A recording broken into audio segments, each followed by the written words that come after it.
entrevista del día en Ustedes Mi Cómplice. Bueno amigos, empezamos Ustedes Mi Cómplice con una hermosa entrevista que vamos a tener. Es un enorme placer tener del otro lado a este gran actor que es Jorge Román. Lo recibimos con un fuerte aplauso. Hola Jorge. Hola, muchas gracias. ¿Ahí nos escuchás bien? Sí. Sí, los escucho bien. Perfecto. Bueno, agradecerte por la amabilidad. Bueno, muchas gracias a ustedes por el aplauso. No, por favor.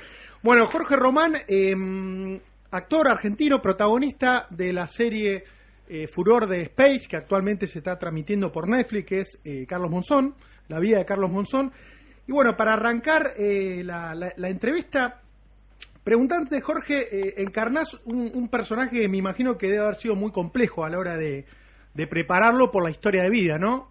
Primeramente campeón del mundo en lo que es el box nacional, una leyenda en el plano del deporte, y luego, básicamente, una figura de un femicidio tremendo, donde, bueno, él asesina a su mujer, la madre de su hijo. Y bueno, me imagino que a la hora de la preparación del personaje, desdoblar estas dos facetas debe haber sido complejo. Sí, claro.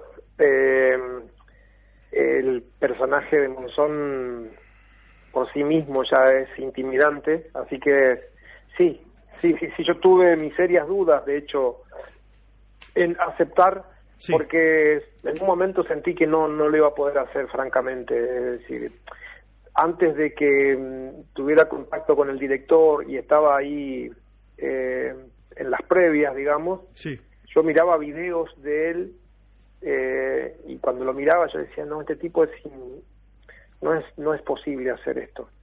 Y bueno, así que cuando quedé después del casting ya entramos en trabajo duro, ¿no? Porque había que hacerlo rápido. Sí. Con Jesús Braceras, el director, y con Mauri, el monzonito, sí, y una coach. Así que bueno, yo venía viendo muchos videos, sobre todo de él en la cárcel después de que se retira, ¿no? Y me parecía como, me intimidaba realmente. Así que bueno, inmediatamente eso, cuando nos llegó el guión, los guiones de los episodios, eso ya nos tranquilizó mucho, porque los guiones están escritos por 4 guionistas, sí, una guionista, y estaban como muy abarcativos, muy completos. Eso ya te daba un panorama bastante alentador para decir, bueno, acá tenemos muchas cosas de donde agarrarnos. Claro, te entiendo. Y después era investigar, poner el cuerpo. En el caso de Mauri, hacía como, antes de comenzar el rodaje, tenía como 3-4 meses casi de boxeo. Yo hice en algún momento boxeo con Martín Colli. Y después era algo que nos había dicho de movida Jesús Bracera, era que él no quería hacer una mímesis de Monzón, que íbamos a crear otro Monzón de ficción. Había algunas cosas que había que tener en cuenta, digamos, como lo que había que transitar sí o sí, un poco esta cosa del modo de pararse, de mirar, sí, claro, el modo de contestar o de ir al frente. Algunas cosas tenían que ver con la columna vertebral de lo que teníamos que trabajar. Después lo otro era pura ficción nuestra, digamos. Una cosa, Jorge, yo que la terminé de ver ahora, había visto casi toda, hoy justo terminé el último capítulo.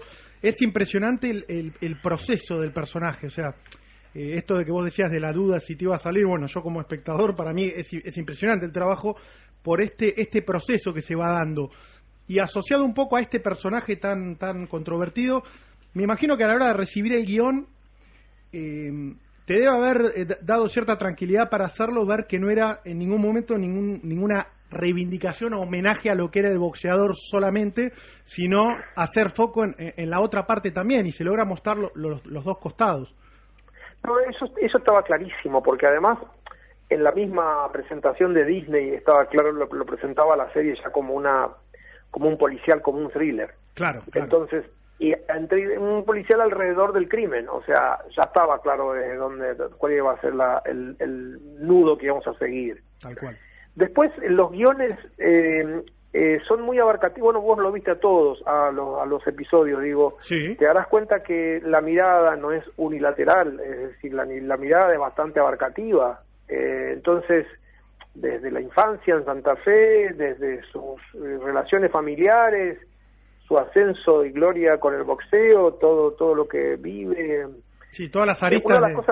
Una de las cosas que charlábamos con Mauricio era que cuando recién comenzamos a trabajar, nos dábamos cuenta, él decía algo, me dice, Jorge, acá te diste cuenta que los 4, 5, 6 que están alrededor de Monzón, me dice, son protagonistas. Como diciéndome, y eso estaba clarísimo en los guiones, tenían todos un arco de evolución, no eran satélites, digamos. Entonces eso permitía agudizar los vínculos, tal cual, que sean reales, digamos. Sí, además esos vínculos también van haciendo lo que es la personalidad de él, digamos. Se ve la evolución desde el primer capítulo, obviamente una cuestión cronológica de que va creciendo, pero se puede ir viendo, a pesar que son 13 capítulos, el desarrollo del personaje, como, digamos, una frase que me quedó mucho es que constantemente ante cualquier crítica hacia él dice, yo soy Carlos Monzón, yo soy el campeón, se tiene que hacer lo que yo digo. Sí. Y así, bueno, otras matices, digamos, que también se van generando en el vínculo con esos personajes. Sí.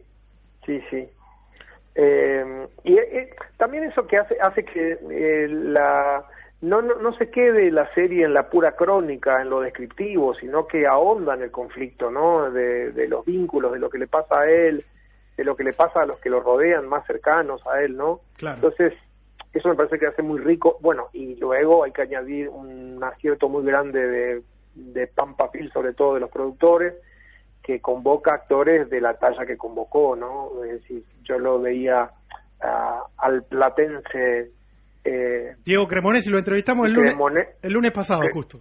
Cremonesi, a mí, yo entreno actores, ¿no? Entreno actores para cine y me gusta mucho ver a los actores en el set. Yo nunca había trabajado con ninguno de los que había estado en el set. Claro. Verla a Flor Raggi o a la misma Soledad Silveira en el set, era un placer ver cómo yo lo veía a Diego así con una concentración y con un profesionalismo y al mismo tiempo con una relajación para vincularse humanamente en el set. ¿Viste? Ese combo era maravilloso en el set. De hecho, muchas veces dijimos con Diego, con Flor, con los que trabajábamos, ¿no? Que si no hubiera habido esa capacidad profesional y humana en el set, muchas veces no hubiéramos podido sortear era muy densa la historia. Tal cual. Entonces, está bueno eso fuera de lo que era el trabajo en sí, el clima, digamos, que se genere una onda entre ustedes, digamos. Claro, pero nunca mejor dicho, ¿no? Acá, ¿viste? Cuando te dicen no, el grupo, ¿viste? A veces aparece hasta como un lenguaje futbolero, ¿no? Lo que cuentas el equipo.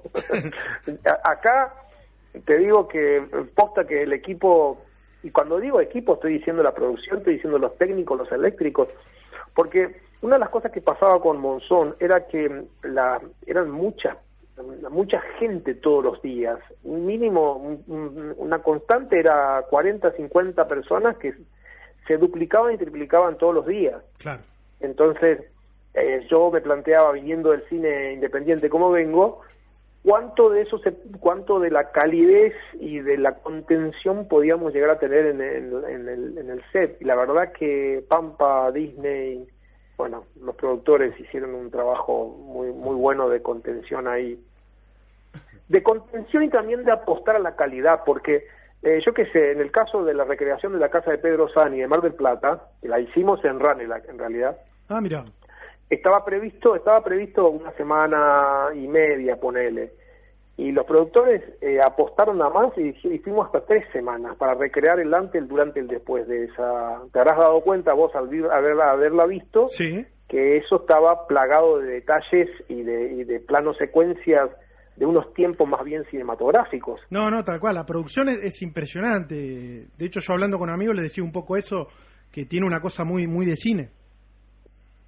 Sí, y el tiempo que se jugaba en el set era cinematográfico también.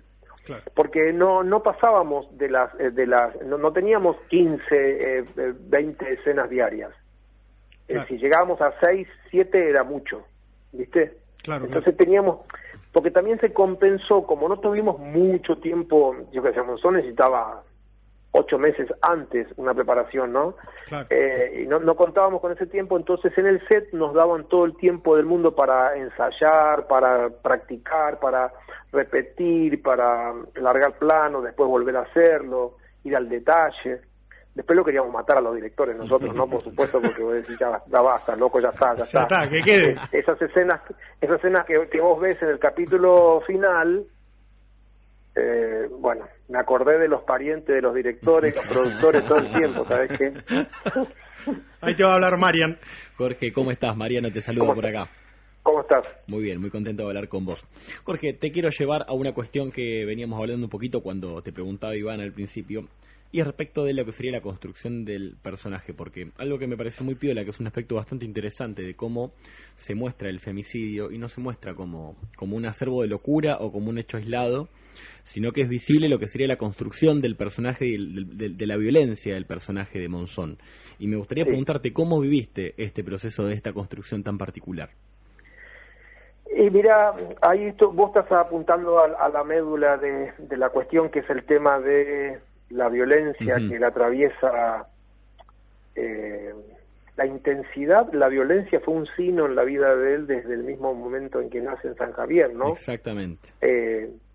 Desde la ausencia del padre alcohólico, del mejor amigo de él, que era el hermano de Pelusa, que algunos dicen que incluso cuando se suicida lo hace delante de él, ¿no?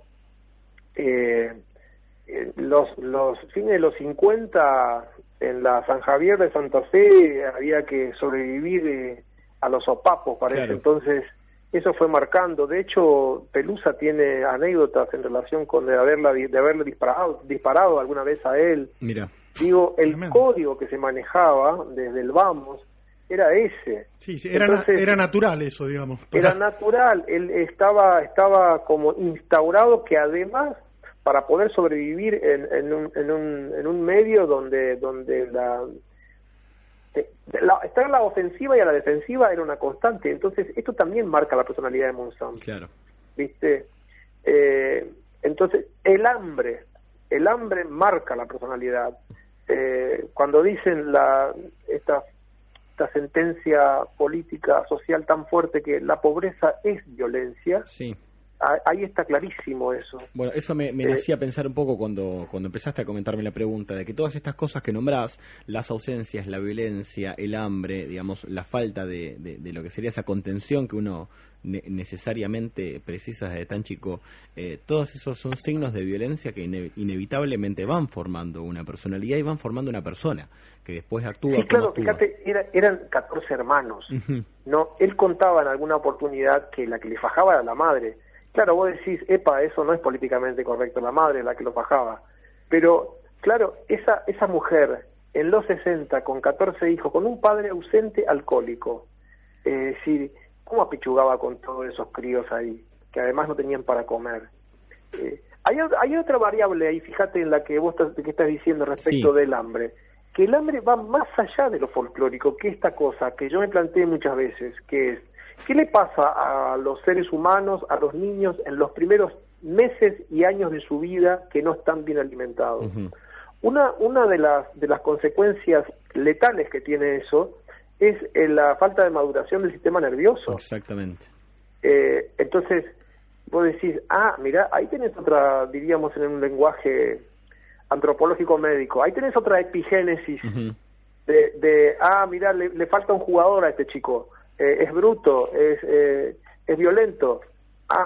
Ahí viene otra línea, ¿no? No para justificar una muerte, porque una muerte no se puede justificar. Para comprender qué desencadena una personalidad de ese tipo. Exacto, no se llega a esa noche, a esa madrugada del 14 de febrero gratuitamente. Se van desencadenando, y me parece que eso de la serie es muy interesante, cómo va mostrando los hilos que conducen a todo eso. Ahí te va a preguntar Marcelo, Jorge. Jorge, ¿cómo te va? Marcelo te saluda, un gusto hablar con vos también. ¿Cómo estás? Y bueno, hoy estuvieron más o menos comentando el tema, pero bueno, sobre la personalidad de Monzón, lo que genera, ¿no? Por un lado, que ustedes también lo muestran en la serie, con videos, me acuerdo de su momento, de lo que era el sentimiento de ídolo, y por otro lado un sentimiento de asesino. Y quería preguntarte si ustedes también vivieron esa disparidad de sentimientos en lo que es la serie, o ustedes como personajes de la serie, en la calle más que nada, si han vivido algo de esa diferencia de sentimientos. Sí, a ver, ahí hay que separar las aguas, porque nosotros como actores no podemos separar artificialmente al ídolo del femicida, es todo junto. Claro. Porque en realidad a nosotros nos corresponde, por lo menos mi tarea y la que yo me pongo como norte, en realidad a nosotros cuando nos llaman a hacer un personaje, nos están pidiendo que representemos una condición humana. Esa condición humana es independiente de que vos seas carpintero, de que vos seas un abusador, de que vos seas un padre de familia, yo qué sé, no es... Entonces a nosotros nos toca narrar un continuo de eso, y si nos sale bien, bueno, ya depende del laburo y del talento, no sé. Además, pero después está la otra, la dicotomía sí surgió y estaba presente, sobre todo estaba muy fuerte en la del rodaje, porque la expectativa en los medios era muy fuerte, de los activistas sobre todo, me llegaban algunos mensajes por Instagram. Claro, sin saber cómo lo iban a encarar. Iba a encarar al ídolo, íbamos a ensalzar la figura de un asesino, yo qué sé, ¿entendés? Claro. Eso sí estaba la presión afuera. Se vio mucho en la previa, entonces, claro. Sí, en la previa, y sobre todo en la previa se filtraba mucha información en los medios, yo qué sé, con todo lo que significaba Monzón. Monzón además era el Maradona de los 70. Claro, tal cual. Era la trascendencia de la figura a nivel mundial que tenía Monzón era enorme en los 70. ¿Viste, con ese concepto que se manejaba en los 70, que pertenecía al set internacional, yo qué sé. Sí, claro, sí, exactamente. Totalmente. Se conecté, tenía sus amantes, eran las chicas Bond, ¿viste? Su amigo era Alain Delon, como que hoy te dijera Brad Pitt, no sé. Sí, además, sin ir a lo internacional, la serie también muestra mucho en cuanto influía también el entorno de Carlos Monzón en eso, porque en su momento, por un lado, está bueno que distingue la parte profesional, que el tipo, con todo lo desordenado que era, cuando tenía que pelear, cumplía, digamos, mantenía una conducta que lo llevó a hacer las 14 defensas, pero después cuando salía, cuando hacía todo lo que hacía, tenía también un ambiente, lo que era el jet set de acá, ¿no? Bueno, ahí ves que hay una diferencia, ahí sí podríamos hacer una división, que es esta cosa que en algún momento los comentaristas de la época de él pegaron el grito en el cielo con la serie, que no estaban de acuerdo, y obviamente yo entiendo y casi que le doy la razón a los comentaristas como Cherky Diallo de la época de él, porque largaban algo que es contundente. Un tipo que vive de joda en joda, fumando, chupando, con las minas, etcétera, etcétera, no te defiende 14 veces un título. No, obvio. Eso requiere de una disciplina y de una constancia y de un laburo intenso, que todo lo otro pasa a un segundo, tercer plano, está claro. Y ahí para mí se revaloriza la figura de Brusa. El entrenador, sí. Claro, Brusa para mí fue no solo el entrenador, fue el padre sustituto que él necesitaba. Sin duda. Entonces, eso ahí sí hay una divisoria. Ahora, ¿qué pasa cuando se retira el 77 después de Valdés? Ahí es donde viene el infierno definitivamente. Sí, quizás se ve en la serie como que el único momento donde tenía esta rigurosidad, profesionalismo y donde se enfocaba era en la parte del boxeo. Ya cuando deja la actividad se pierde en todo lo demás que va mostrando la serie, ¿no? Sí, yo no me acuerdo si era Brusa o la hija, no me acuerdo ahora el texto, que en algún momento le dicen búsquenle un trabajo para que esté ocupado. Sí, puede estar solo, claro. No, claro, no puede estar solo un tipo con toda la fama, con todo el dinero, adorado por las multitudes, sobre todo por las mujeres, con poder, digamos, y con un problema que se agudiza y que termina siendo una enfermedad, como es el alcohol. Claro. Entonces, otro elemento que a mí me hubiera gustado que repararan más los medios, que el alcohol puede ser folclórico un fin de semana, puede ser folclórico en las fiestas, pero cuando se convierte en una adicción, es una enfermedad. Sí, obvio, tal cual. Y él comenzó a padecer de eso. Cuando la enfermedad está instalada, y a mí me gusta que se hable de enfermedad, porque entonces, como toda enfermedad, requiere un tratamiento. Sí. requiere de una contención. Era la contención que él no tenía. Entonces, todo eso agudizado, obviamente, bueno, para aquellos que vieron el capítulo final, los capítulos finales, está claro como derrapa, ¿no? Sí. Yendo un poquito a la composición del personaje, ¿en cuánto te incidió, antes de ver el guión, la imagen, digamos, porque vos fuiste contemporáneo, o sea, vos mientras Monzón peleaba lo veías, no sé bien qué edad tenías, y después cuando pasó todo esto eras un espectador más mirando la televisión, el caso Nacional Monzón.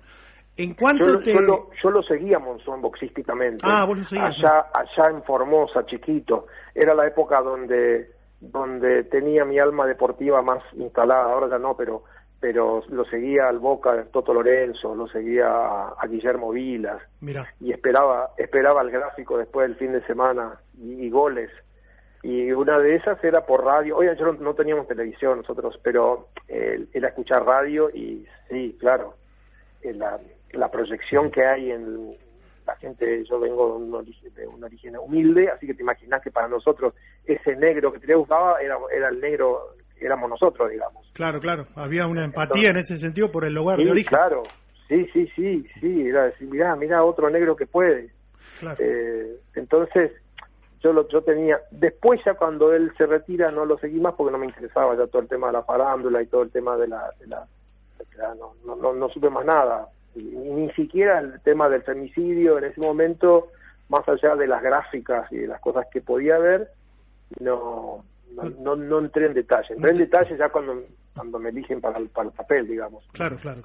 Jorge, sabes que me estoy dando cuenta que entre los temas que estamos tocando y lo que estamos charlando, estamos hablando mucho de la construcción del personaje, sí. Al punto que estoy un poco tentado en salir del tema, pero otra parte me dice no seguí porque está interesante, así que voy a inclinarme por esta segunda arista de preguntarte sobre la construcción. Yo me estoy escuchando en tercera persona y si tengo amigos míos me van a decir qué insoportable que sos cuando explicás, porque yo soy docente, soy profesor en ciencias de la educación. Sí, estábamos saltando. Entonces, y cuando entro en ese andarivel, los amigos me empiezan a decir, vos entrás en ese nivel cuando te veo en televisión, en la cosa, yo te apago, me dicen.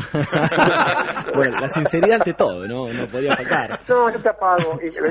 Me siguen extendiendo, te digo, cuando haces esas películas que no entendemos nada, también yo no voy a ver televisión. No, acá en particular por ahí nos interesa por ahí conocer este aspecto que sería como el detrás de todo lo que nosotros vemos. A nosotros nos llega un producto bastante trabajado, bastante elaborado, pero si nos tomamos el tiempo de charlar con el artista, el actor o quien corresponda, siempre queremos conocer un poco o bastante a veces el detrás. Y en este caso yo te quiero preguntar, porque leí en entrevistas anteriores que hablabas de la construcción del personaje de Monzón en función a lo que serían los celos enfermizos. ¿Qué nos puedes contar de esto? Bueno, es que una de las cosas, unido al tema del alcohol, uno de los amigos, un amigo mío es psiquiatra platense, por otro lado también, trabaja especialmente con drogones. Y entonces yo le preguntaba con el tema del cuadro de la adicción, no importa la merca, no importa el alcohol, digo el cuadro. El cuadro, sí. Entiendo. Entonces, él me decía, una de las cosas que se potencia muy fuertemente en cualquier adicción es la paranoia. Sí. ¿No? Entonces yo cuando me dijo eso, ahí está Monzón, ahí está. Monzón vivía la ofensiva y la defensiva todo el tiempo sentía que lo estaban queriendo cagar, todo el tiempo y unido al vínculo con las mujeres, todo el tiempo estaba sintiendo que la querían engañar. Claro, sí, como ese estado de alerta constante, ¿no? Claro, de hecho también era verdad también eso que querían usar de él, digo, pero entonces eso te pone como a la defensiva y a la ofensiva todo el tiempo. Sí, ¿Te imaginas que si vos tenés una tendencia a ser vulnerable a los vínculos y se potencia con el alcohol, el tema de la paranoia, a partir de ahí todo lo que ves es fantasma? Claro, lo que por ahí para yo nosotros... Yo jugaba en el set con esas cosas como impulso, digamos, cuando Carla Quevedo, la que hace Alicia Muniz, ¿no? Sí. Entonces ella me decía, ahí te puse el jugo, yo qué sé, si yo seguía con esa línea de construcción podía decir me está queriendo envenenar. Claro, sí. Ponerle, ¿me entendés? Claro. Y desde ese lugar, físicamente ya uno tiene una postura diferente. Claro, este estado de alerta del que hablábamos no solamente es una cuestión mental, sino también es toda una cuestión corporal que le acompaña todo el organismo, y es como esta cuestión de estar, viste, ahí como mirando cada tanto, a ver quién me va a venir a cagar ahora. Así, lo que vos decís como alerta, esa es la palabra, ¿no?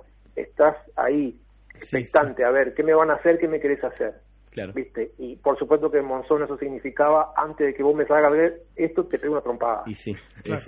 exactamente. Jorge, bueno, ahora estamos enganchados con tu carrera y queremos saber cuáles son los próximos proyectos laborales que tenés en cartera ahora para este año, por lo menos. Buenísimo. Mira, ahora, este jueves se estrena Un Gauchito Gil. Sí. Un Gauchito Gil la filmamos hace 2 años atrás en los esteros de Liberá, que tiene un enorme valor porque es esencialmente hecho por técnicos, director, producción, actores del litoral, de Corrientes, de Misiones. Hay una coproducción con Misiones, con Productora de la Tierra. Mira qué interesante. Y bueno, Celso Franco, que es el actor de Siete Cajas, Sí. Sí. con él protagonizamos Un Gauchito Gil, así que este jueves se estrena. ¿Por qué por un canal, por una plataforma? No, se estrena en el Gumont, inicialmente en el cine. ¿En el cine arranca? Bien, Perfecto. Sí, yo no sé en cuántas salas, pero tenemos el estreno este jueves en el Gumont. Perfecto. Es interesante Un Gauchito Gil porque la mirada no es la historia a rajatabla del Gauchito Gil, sino que es más bien un viaje a través de la mitología, de los mitos de guaraníticos, ¿no? Es muy interesante eso. Por ejemplo, una nota de la película es que se hizo con luz natural, casi todo.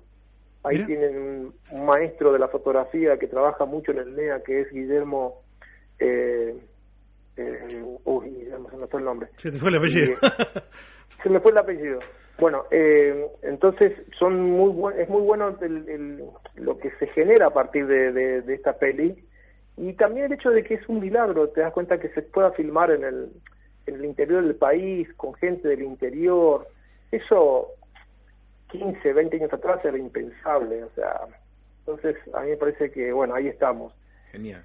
Y bueno, la próxima es que estoy por mediados de noviembre, comenzamos otra peli, también con un director correntino, Carlitos Cabal, Sí. que ganó una ópera prima del Inca ahora, y que estoy contento porque se ve una peli con más tinte, más relajado. Se llama La Luz Mala y son 2 perdedores correntinos que se quieren salvar porque están muertos de hambre y van detrás de un ovni a ver si pueden.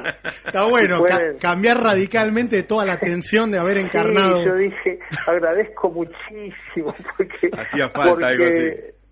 Claro, a una directora amiga mía, Marina Cisen, hace poco yo le dije, Marina, ¿cuándo me va a tocar algo más con más canyengue así? Me mira así, mantiene la mirada y me hace como diciendo, no. Para tenerte de amiga así como realizadora, mejor no. Recuerdo, Jorge, en 2003 tu nominación al Cóndor de Plata por esa gran película que fue bonaerense. Sí. Me imagino que tenés hermosos recuerdos, ¿no? De esa película. Bueno, lo del bonaerense significó para mí... Antes yo había debutado en otra película que para mí es una joyita, Felicidades, de Lucho Bender. Sí, gran película. Para mí es una joya. Esa una joya, sí. Bueno, y después vino lo del bonaerense, obviamente que lo del bonaerense, un protagónico absoluto, fue un antes y un después. La película era extremadamente esperada después de Mundo Grúa de Pablo Trapero. Y era un desafío también muy grande.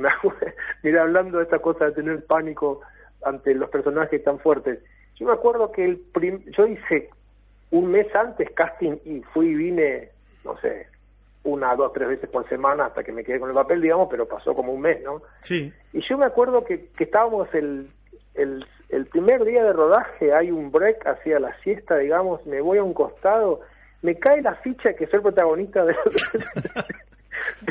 la peli, y cuando vuelvo estaba duro y me dice, Pablo Trapero me dice, ¿qué te pasa? No me siento bien. Yo en ese momento estuve a punto de decirle que se equivocó conmigo. Y después, menos mal que reculé, porque cuando pasó el tiempo le dije, ¿sabes lo que me pasó ese día que me pasó esto? ¿Qué te pasaba a vos y te decías? No, me moría, me dice, menos mal que no me dijiste. O sea que te rinde más, la moraleja es que te rinde más cierto estado de inconsciencia antes de decir, bueno, mirá en ese momento, mirá lo que estoy por hacer. Todo el tiempo me parece que el estado de inconsciencia sirve más que la conciencia en el trabajo actoral nuestro. Esto de la conciencia está sobrevalorada. No, si es que sobre todo si la conciencia significa pensar demasiado de modo urbano, neurótico, yo qué sé, es una traba. Es realmente no. Cuando entreno a los actores para cine, sobre todo delante de cámara, ¿no? Sí. Siempre siento que hay demasiada contaminación urbana y demasiada elucubración intelectual antes de poner el cuerpo. Fíjate que justamente Monzón fue una prueba contundente de esto. Con Monzón no servía estar elucubrando antes. Sí, porque no tenía una... No, era sanguíneo, era físico, y eso ponerle toda la intensidad del caso, y largarse, y probar, ¿no? Claro. Con todo el riesgo que eso significa, pero si te imaginás, yo viniendo, como dirían mis amigos, venís de la universidad, te pones insoportable a razonar, ya ahí ya estaba knockout antes de salir al ring. Claro, sí, pasa que esta cuestión de la oportunidad te implica lo nuevo te va a implicar siempre algo de lo cual vos no estás preparado, y siempre uno se puede dejar pesar esa parte que le dice, no, fíjate si vas a poder, y al final se trata por ahí de corazonadas, decir, más, sí, me mando a ver qué pasa, y bueno, al final, en el caso tuyo, tanto en el bonaerense como en los otros trabajos que has hecho, el tiempo te ha dado la razón. Sí, dirían los rockeros, el vivo es la clave. Sí, estoy de acuerdo ahí.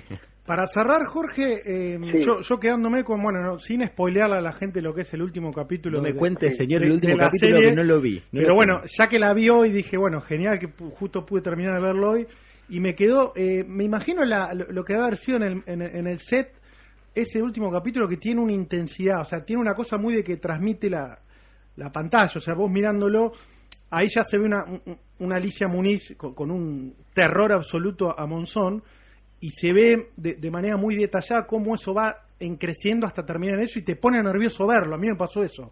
Yo mientras lo miraba sabiendo lo que iba a pasar, me ponía nervioso ver la situación. Es como que me generó una tensión total. ¿Pudiste seguir todo el capítulo, digamos? Sí, todo de corrido, sin directo. Tomar distancia, digamos, o sea, te metiste, porque me doy cuenta que en general es muy loco esto que pasa con Monzón en relación con gente que tiene que ver con el medio, como ustedes, la radio, los especializados, los críticos, que es como que se dio que en general me dicen, no, me olvidé de todo, no, estaba ahí metido adentro, estaba temblando, estaba sí. tenso, y bueno, eso es un valor muy grande. En gran parte también, más allá del trabajo de Carla y mío, es el tema de la puesta y el trabajo de cámara, el trabajo de la producción en general. Sí, todo, pero... Y el uso de plano secuencia es clave también. Claro. Más allá que el plano secuencia que estéticamente es impecable, lo sufrimos y lo padecemos los actores porque tenemos que pasar de esta instancia, esta otra instancia, la otra instancia, hacer un continuo y no parar hasta el final. Según los directores, porque había un director de segunda unidad también, Gabriel Nicoli, ese plano final, esa secuencia, todo lo que se cuenta está entre 18 y 20 minutos seguidos. Claro. Mirá qué dato. Así que te imaginas que cómo lo recorrimos con Carla. No, debe haber sido. Más para ella, me imagino. No. Para ella como mujer, digamos, esa última escena es una cosa... No, eso es admirable lo de Carla, porque teníamos que pautar con ella cuánto podía soportar tal o cual cosa, porque hay que tener mucho cuidado, porque si bien hay un momento en el que tanta pauta no sirve en la acción, pero lo cierto es que tenés que acordar. Sí, obvio. Entonces, pero me acuerdo, ¿sabés qué? Me acuerdo que una de las escenas más intensas en un momento determinado es como que damos por terminado, y en general cuando dicen corten, los técnicos y los eléctricos inmediatamente y los chicos de arte empiezan a desarmar todo o a reordenar, yo qué sé. Sí. Me acuerdo que una de la parte más intensa, sin spoilear, ¿no? Cuando dice el director corten, los técnicos, los eléctricos, cámaras, estaban ahí duros, ¿viste? Sí, se quedaron silencio, ahí. Claro, silencio absoluto, nadie se movió. Sí, acá pasó algo, ¿viste? No, y como... La atmósfera te atrapa, tal cual. Sí. Bueno, Jorge, Así que- la verdad, un gustazo, un placer haber charlado con vos. Ojalá, Sí. bueno, con esta peli nueva que nos decís que ahora se estrena el jueves y los Sí. demás proyectos, en algún momento charlemos de nuevo. Ha sido un gustazo enorme. Dale, un abrazo a ustedes y bueno, que les vaya lindo en todo lo que hacen. Bueno, Muchas muchas gracias, gracias. Jorge. Muchas gracias, Este Jorge. aplauso es para vos. Abrazo grande, gracias. Chao, Jorge. Muchas gracias. Nos vemos. Muchas gracias. Bueno, ahí pasaba Jorge Román. El que no vio la serie Monzón va a tener ganas de verla. Hablamos de todo. No, tremendo. O sea, La creo verdad. que podemos conocer más de Monzón desde la entrevista que acabamos de realizar con Jorge que de, no sé, un biógrafo especializado de la vida de él. No, además, bueno, uno ve en el papel y el tipo, como recién decías, profesor, tiene una formación, un tipo muy formado y Sí. pues, ves el papel de Monzón, un tipo Sí. muy limitado. Y muy predispuesto a explayarse en todos los aspectos, en todo. La palabra minuciosidad me parece que lo describe a la perfección. Se ve que ha tenido un trabajo bastante fino y se ve que está muy contento de compartirlo.